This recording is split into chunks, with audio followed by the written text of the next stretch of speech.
नमस्कार दोस्तों, सुबह मैंने एक वीडियो बनाया था, उसका रेस्पॉन्स अच्छा आया था।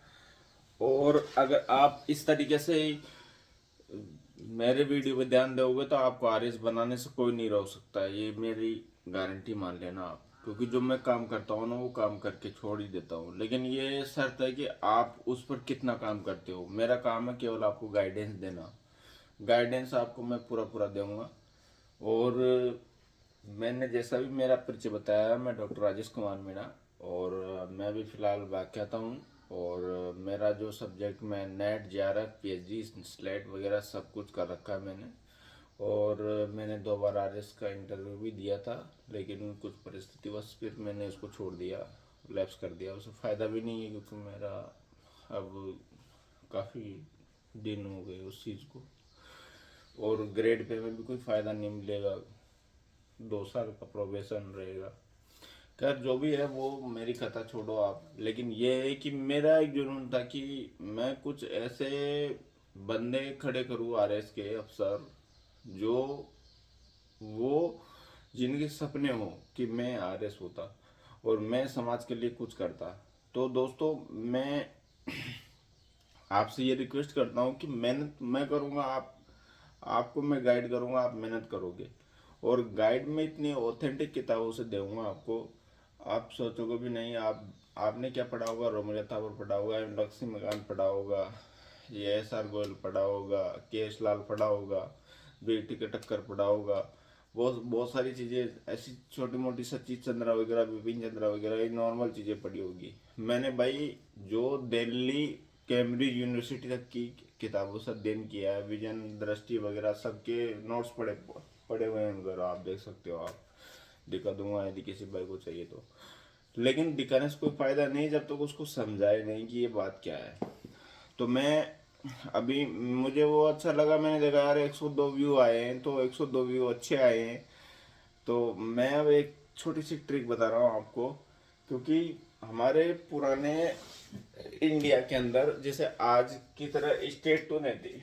जो स्टेट होते थे ना, तो स्टेट नहीं होते थे पहले। पहले स्टेट नहीं थी, मतलब यानी कि इसको यूं बोलो, मतलब राज्य हुआ नहीं करते थे। राज्य शब्द नहीं था, था ही नहीं ये। तो फिर राज्य नहीं था तो फिर क्या था? तो भाई पहले क्या होता था, पहले पहले पहले ना, मतलब छोटे छोटे ना परिवार होते थे। छोटे छोटे परिवार होते थे। फिर इस परिवारों का जो ना कबीला होता था, बहुत बड़ा कबीला होता था। फिर कबीला से विष होता था। फिर विष से होता था जन होता था। फिर जन से जनपद होता था। फिर राष्ट्र होता था। और फिर महाजनपद होता था। महाजनपद, इस तरीके से ये होते थे। ये इतने सारी श्रृंखलाएं होती थी, आप देख लो आप। यानी कि यहाँ से चली परिवार, कबीला, विश्व, जन, जनपद, राष्ट्र और महाजनपद। और ये जो सिस्टम आपको देखने को मिलेगा, ये चीजें मैं वैसे नहीं बता रहा हूँ, ऑथेंटिक बता रहा हूँ कि हमारे जो बौद्ध ग्रंथ है, जो बौद्ध ग्रंथ है और जो जैन ग्रंथ है, दोनों ही समकालीन है। लगभग दोनों ही 6ठी शताब्दी ईसा पूर्व में आए। दोनों अस्तित्व में 6ठी शताब्दी ईसा पूर्व में अस्तित्व में आए। और दोनों ही में ही सेम बात लिखी हुई है। कई सारे, जैसे बौद्धों का अंगूतर निकाय है, और जो जैनों का भगवती सूत्र है, उसमें कई जगह सेम नेम आए हैं, मतलब सेम गणपद का या सेम महाजनपद का सेम नेम आया है। अब इनकी राजधानियां भी रही होगी। तो मैं ये आपको बता देता हूँ कि यहाँ पर 16 महाजनपद होते थे पूरे इंडिया के अंदर। 16 महाजनपद, जनपद। भाई ये दिख नहीं सकता आपका, थोड़ा बहुत ये पेन का जुगाड़ रह सकता है। तो मैं वैसे भी क्या है कि थोड़ा सा कि उसको गलत, मतलब थोड़ा गंदा लिखता हूँ, ताकि बच्चा उसको ध्यान दे के पढ़े, मतलब, या उसे पूछे, या आप उसको कमेंट्स करके दोबारा से पूछ ले कि सर ये क्या लिखा हुआ था, तो उससे बेहतर आपका दिमाग शार्प होगा। तो 16 महाजनपद थे, कोई स्टेट नहीं था, न कोई राज्य था, न कोई प्रधानमंत्री था। केवल राजतंत्र चलते थे, राजा राजा महाराजा रियासतें वगैरह होती थी। अब ये 16 जो महाजनपद थे, इनको मैं नाम आपको याद करवाने की एक ट्रिक बता रहा हूँ, बहुत ही सिंपल सी ट्रिक बता रहा हूँ। और वो ट्रिक ऐसी है कि आप जिंदगी में कभी नहीं भूल सकते हो आप, और भूल जाए तो मुझे याद कर लेना यार, वापस याद आ जाएगी आपको। तो वो जो 16 महाजनपद थे वो कैसे याद करोगे आप, तो वो ऐसे है।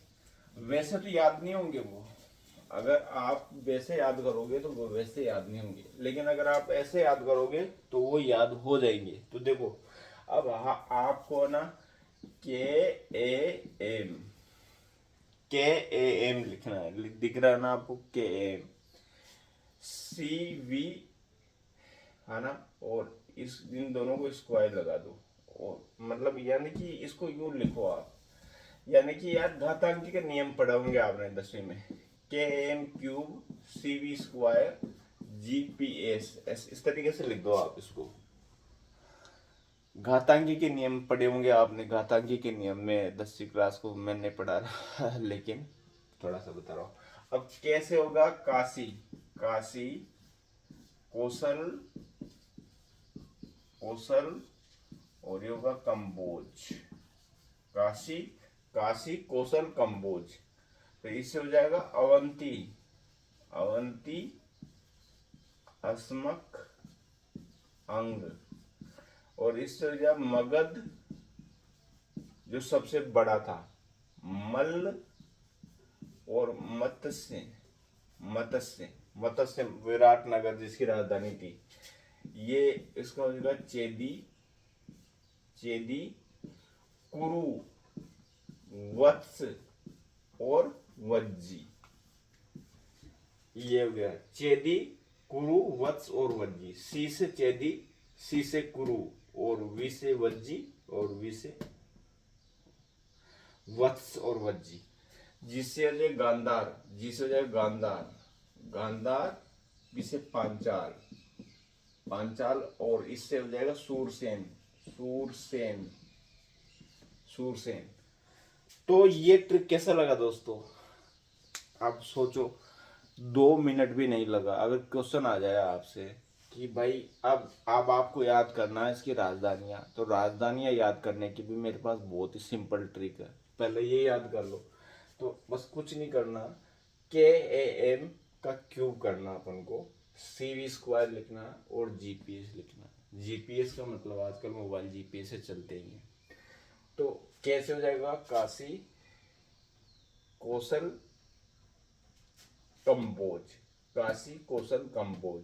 ऐसे अवंती अस्मक अंग, एम से मगध मल मत्स्य, सी से चेदी कुरु वत्स और वज्जी, सी से चेदी भी है और सी से कुरु भी है, वी से वत्स और वी से वज्जी, और जी से गांधार, और पी से पांचाल, और एस से सूरसेन। तो ये हमारे महाजनपद थे, जो 16 महाजनपद थे।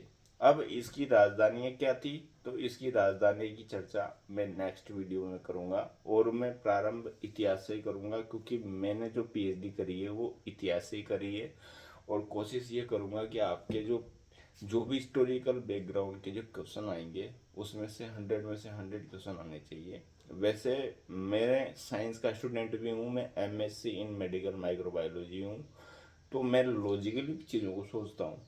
तो वैसे मत सोचना, आप देख सकते हो मेरी डिग्री में, अगर कोई देखना चाहता हो कि सर आपको दिखा दो तो मैं दिखा दूंगा आपको। मेरे पास में माइक्रोबायोलॉजी, एमएससी विद माइक्रोबायोलॉजी, और नेट जेआरएफ स्लेट, और आपका पीएचडी, ये तीनों मेरे पास डिग्रियां पड़ी हुई है, और एक प्रेजेंट में सर्विस में हूँ। और मेरा उद्देश्य सिर्फ यही है कि बस मैं एक ऐसे स्टूडेंट तैयार करना चाहता हूँ कि वो उनके अंदर ललक हो, उनको कोई पढ़ाने वाला मिले, और वो पढ़े, और वो उनको मंजिल मिले। तो आज के लिए इतना ही काफ़ी दोस्तों। जय हिंद, जय भारत, आपके भाई को नमस्ते।